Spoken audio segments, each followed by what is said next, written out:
शास्त्र को मानने वाले होंगे वो संविधान के हिसाब से नहीं चल सकते, और जो संविधान को मानने वाले होंगे क्या वो शास्त्र के हिसाब से नहीं चल सकते? देखिए, संविधान के मानने वाले शास्त्र के अनुसार कहाँ चल रहे हैं? आपको समान नागरिक संहिता क्यों बनाने की जरूरत पड़ रही है, बताओ? लेकिन कॉन्स्टिट्यूशन क्या है? बहुमती तो कॉन्स्टिट्यूशन है। पुलिस बहुमत अगर होगा कॉन्स्टिट्यूशन बदल लोगे आप। लेकिन गौरक्षक कॉन्स्टिट्यूशन बदलने के लिए 400 पार की बात कही जा रही थी ना। आपके पास बहुमत हो, कॉन्स्टिट्यूशन भी बदल लीजिए। आपने 100 बार से ज्यादा बदल लिया है कॉन्स्टिट्यूशन को बहुमत के कारण। तो हमारे शास्त्र कहते हैं कि गौ हत्यारे को गोली मार दो। लेकिन स्वामी जी, सड़कों पे गाय घूमती हैं। भाई, सड़कों पे गाय क्यों घूम रही है? सुन लीजिए जरा। क्योंकि आपने उसको पशु घोषित कर रखा है। और नहीं, और कूड़ा उसको पशु सूची से हटाइए, नहीं घूमेगी, हम गारंटी ले रहे हैं। हाँ, आपके कैमरे के माध्यम से रिकॉर्डिंग कर लीजिए। ठीक है, आप उसको पहले पशु सूची से हटा दीजिए, हम गारंटी ले रहे हैं। हम गारंटी ले रहे हैं, रिकॉर्डिंग करके रख लीजिए। कहीं ऐसा तो नहीं है कि सब चीजें विधान के हिसाब से सही हुई, लेकिन जो कहते हैं मुंडे मुंडे मतर भिन्ना, उस वजह से ये बातें हो रही?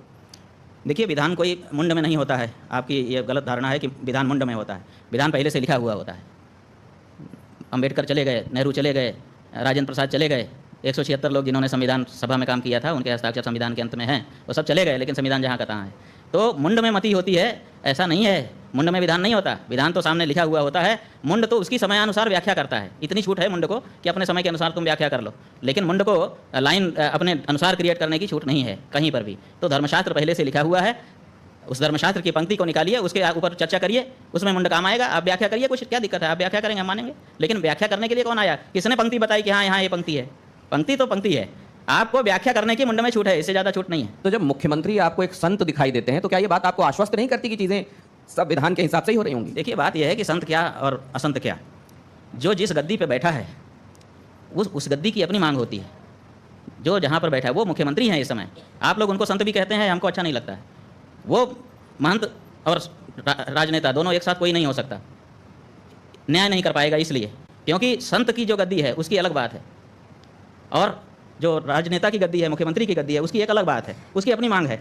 देखिए, हम हिंदू हैं, हम हिंदू धर्म के अनुसार रहेंगे, हमको छूट है। लेकिन हम जब राजा बन जाएंगे तब हम सबके बाप हो जाएंगे, सबके पिता, पालक, सबके प्रति हमारे समान भाव होंगे, तब हिंदू मुस्लिम हमको नहीं दिखेगा।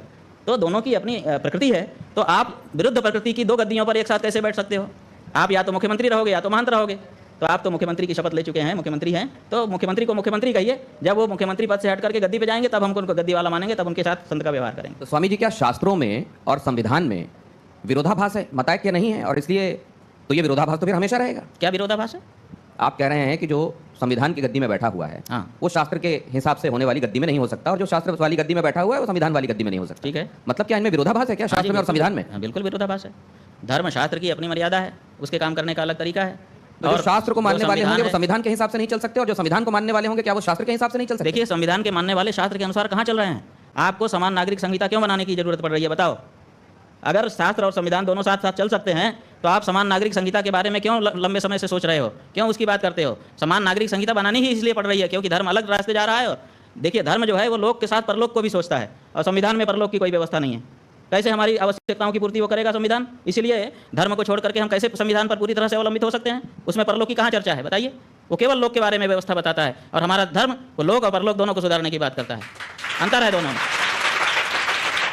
तो जो भारतीय नागरिक है और शास्त्र में सनातन धर्मी भी है, वो क्या करे? वो संविधान को माने कि शास्त्र को माने? शास्त्र को मानना होगा, क्योंकि शास्त्र लोक परलोक दोनों की चर्चा करता है, और हमारा जो जीवन है उसमें लोक परलोक दोनों समाहित हैं। इसलिए जहाँ तक हमको संविधान चोट नहीं पहुंचाएगा वहाँ तक हम उसको मान लेंगे, लेकिन जहाँ चोट पहुंचाता होगा वहाँ तो हमको धर्म को ही, धर्मशास्त्र को ही ऐसा चुनना ही होगा। कोई व्यक्ति स्वामी जी रहा होगा जिसने अभी एक ब्राह्मण लड़के की, जिन लोगों ने हत्या कर दी है मानते हुए कि वो गौरक्षक है, गौ विरोधी है, और वो गौमांस ले जा रहा था साथ में, उसने कह दिया कि मुझसे भूल हो गई, जा करके सरेंडर कर दिया। आपका जो संविधान कानून बना है उसको भोगने के लिए तैयार है। आप क्या चाहते हैं इससे ज़्यादा? आपकी पुलिस को मशक्कत भी नहीं करनी पड़ी, बहुत सारी टीमें भी नहीं बनानी पड़ी।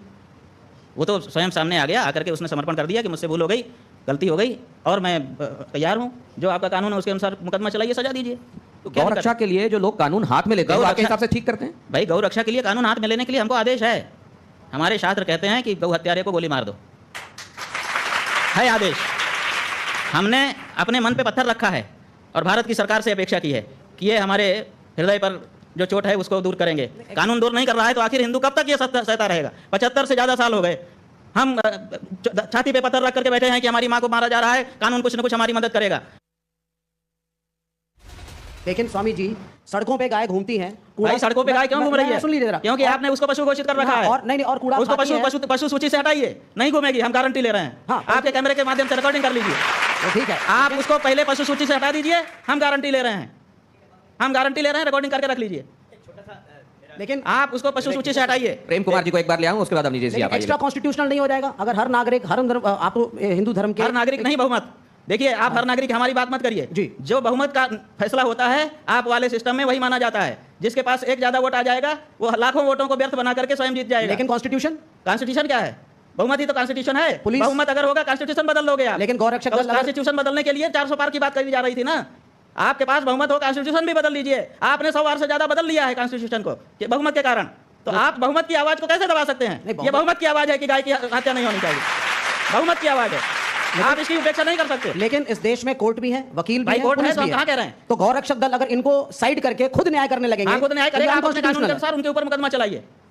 हम उसको मान रहे हैं कि हम जिस देश में हैं उसका कानून मानेंगे। हम भारत में हैं, भारत का जो कानून है कि अगर हमने हत्या की है तो उसके लिए हमको दंड जो तय मिले, वही तो हम कह रहे हैं कि उस व्यक्ति से गोली चल गई, उसने कहा कि मैं मुझसे गलती हो गई है, इससे ज्यादा क्या करेगा वो? स्वामी जी वो लेकिन कानून को पालन ही तो कर रहा है और क्या कर रहा है? स्वामी जी अगर आप कह रहे हैं कि शास्त्र के हिसाब से चलना चाहिए तो दूसरे धर्मों के भी तो शास्त्र हैं, वो अपने हिसाब से चलेंगे। हाँ तो चले ना, कहाँ मना कर रहे हैं? हम कहाँ मना कर रहे हैं? बिल्कुल हम यही चाहते हैं कि वो भी अपने शास्त्र के अनुसार चलें। क्यों नहीं अपने शास्त्र के अनुसार चलते हैं? उनके शास्त्र में लिखा रहा है कि सबसे उत्तम निवास वो है जहाँ पर पूरी तरह से इस्लाम हो। तो पूरी तरह से जहाँ इस्लाम है वहाँ क्यों नहीं चले जाते हैं? बताओ, हमारे बीच में क्यों रह रहे हैं वो? यही तो सवाल है। वो पूरी तरह से अपने धर्म का पालन करें, इसी के लिए 57 देश बना लिया उन्होंने। नहीं, लेकिन देश तो और सभा अपने है। अपने चले जाएं, वहाँ पे पालन करें। और वक्फ बोर्ड के नाम पे जहाँ पे नहीं है वहाँ चले जाएं और जमीनों को एनक्रोच कर लें। क्या चीज़?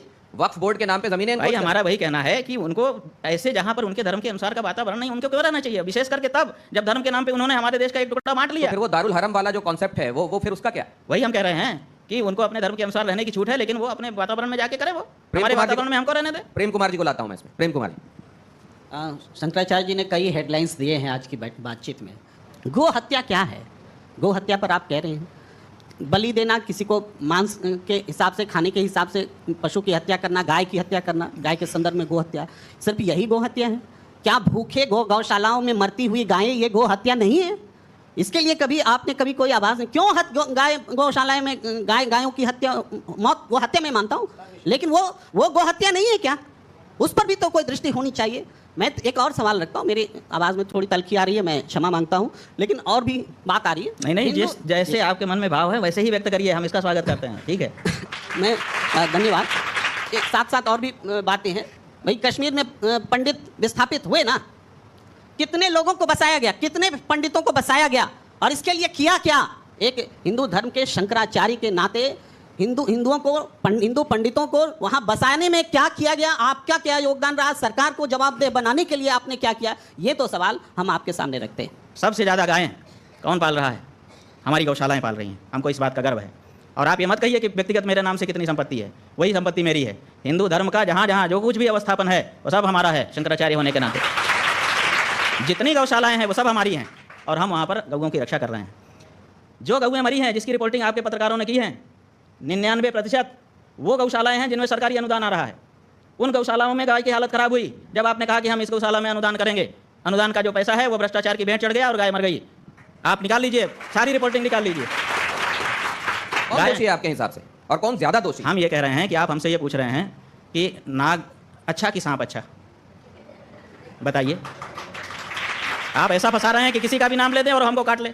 ये दोनों तरफ हम कह रहे हैं ना, 78 साल से ये पीड़ा हमारी किसी ने वो कह रहे हैं कि नाग अच्छा या सांप अच्छा पूछने के पीछे एक कारण है। अब निजेश जी क्या कारण है? क्या करें? अभी आप सर्वाधिक प्रतिष्ठित पद पर हैं आप, लेकिन संन्यास धर्म करने से पहले, स्वीकार करने से पहले आपका एक पार्टी से संबंध रहा, तो शायद नहीं, ये भी हमारा किसी पार्टी से कोई संबंध नहीं रहा। शायद आपने छात्र संघ का चुनाव, हाँ वो ठीक है, वो छात्र संघ का चुनाव लड़ा आपने संपूर्ण संस्कृत विश्वविद्यालय में, एक पार्टी से मतलब एक पार्टी की छात्र इकाई के उससे टिकट से लड़ा था। तो ये एक कारण है। एक स्पष्ट बोलिए, आप क्या कहना चाह रहे हैं? कि मतलब उस समय आज मैं स्वामी जी हमारे लिए बहुत ही सम्मानित हैं, लेकिन एक समय जब छात्र जीवन में थे तो उस समय NSUI की टिकट पर आप वहाँ पे छात्र संख्या, देखिए ये कितना बड़ा झूठ, इतना बड़ा विद्वान पत्रकार बोल रहा है। नहीं, कितना बड़ा झूठ बोल रहा है ये पत्रकार। अच्छा, ये RSS नहीं, आप हमको प्रमाण दो कि हम NSUI से कैंडिडेट थे। एक संघ के हैं, छात्र संघ हाँ, संघ के हैं, लेकिन झूठ बोल रहे हैं। छात्र संघ के झूठ बोल रहे हैं। तो ये भी अच्छी बात है कि हमको अगर ये बात बताइए कहीं विमर्श में कि थी हम या है NSUI और से आपने सामने रखा, कब कैंडिडेट तो ये भी अच्छी बात है। नहीं, छात्र संघ के नहीं, हम अध्यक्ष झूठ नहीं स्वीकार कर सकते। छात्र संघ का अध्यक्ष का चुनाव लड़े थे। एक सेकंड, आपने कहा कि NSUI NSUI के कैंडिडेट हम कब रहे ये प्रमाणित करें। छात्र संघ के अध्यक्ष का नहीं तो चुनाव माफी मांगे झूठ फैलाने के लिए। छात्र संघ के का काम अध्यक्ष कर रहे हैं, गलत बात है ये। पार्टी झूठ नहीं बोलना चाहिए। NSUI से आपने कोई भी बात- जो बड़ा आदमी है छात्र वो झूठ संघ- बोलेगा वो छोटा हो जाएगा। छात्र संघ- ऐसा मत करिए, आपका हम सम्मान कर रहे हैं। आपने छात्र संघ का चुनाव लड़ा था, मैं ये कह रहा भाई छात्र संघ का हमने चुनाव लड़ा था, विद्यार्थी परिषद से लड़ा था। अब बताइए, और अब तो विद्यार्थी ये परिषद का कैंडिडेट था मैं, विद्यार्थी परिषद से मैंने चुनाव लड़ा है। अब बताइए, हूं। वो भी एक पार्टी थी ना? ठीक है पार्टी थी, हम कहाँ वो भी मना एक कर रहे पार्टी हैं? थी ना सर? हम तो झूठ बोलने पर आपको कह रहे नहीं हैं। नहीं नहीं, वो भी एक राजनीतिक दल ठीक है, के रूप में राजनीतिक था। ये तो दल- और भी, क्योंकि विमर्श ये चलाया जा रहा आप है लोग देश ये में। बताते हैं कि ये छात्र इकाई है, राजनीति से इसका कोई लेना देना नहीं। ज्ञानशील एकता परिषद की विशेषता, ज्ञानशील और एकता के लिए हम परिषद में गए थे, राजनीति करने के लिए नहीं गए थे। और आप अगर विद्यार्थी परिषद के ऊपर ये कहते हैं कि वो भी राजनीति की इकाई है, तो आप इसका मतलब कि अभी राष्ट्र ही नहीं जानते हैं। इसका मतलब कि आप अंदर की बात कर रहे हैं। विद्यार्थी वो परिषद विपक्ष स्वतंत्र भी- इकाई है और वो छात्रों के बीच में नेतृत्व की भावना के विकास के लिए कार्य करती है। वो किसी दल का पिछलग्गू नहीं है। विद्यार्थी परिषद का कोई अध्यक्ष हो, आप उससे हमारी बात कराइए। हम विद्यार्थी परिषद में रह चुके हैं। आप हमारे ऊपर ये आरोप लगाएं कि आरोप नहीं है। हम आज- पार्टी आज एक बहुत गलत, बड़ा- हम राजनीतिक पार्टी नहीं है। स्वामी जी, दिनेश जी, आरोप नहीं एक लगा छोटी सी रहे। बात, उन्होंने आज एक बहुत बड़ी सामने साफ बात आ गई कि जो एक विभ्रम फैलाया जा रहा था, स्वामी जी के मुख से स्वयं ये बात सामने आई कि वो किसी राजनीतिक पार्टी और खासतौर से NSUI की टिकट पर नहीं लड़ी। ये बहुत बड़ी सच्चाई सामने आई क्योंकि है। ऐसा क्योंकि आपके ऐसा बारे में आपके बारे में विमर्श फैलाया फैलाया जा जा रहा था, इसलिए उन्होंने बात रखी। स्वामी जी, तो इससे उनसे नाराज मत होइए। ये अच्छा हुआ कि ये बात सामने आ गई। वही और हम कह रहे हैं जवाब ना कि झूठ भी बहुत कुछ फैलाया गया है, तो झूठ को कम से कम जो बड़े लोग हैं उनको कंफर्म करना तो स्वामी चाहिए जी, ना क्या- कि जो जो वो व्हाट्सएप यूनिवर्सिटी में आएगा वही स्वामी अगर जी, बड़े एक और लोग विचारवान लोग अगर वही बोलने लगेंगे तो आम आदमी का क्या होगा।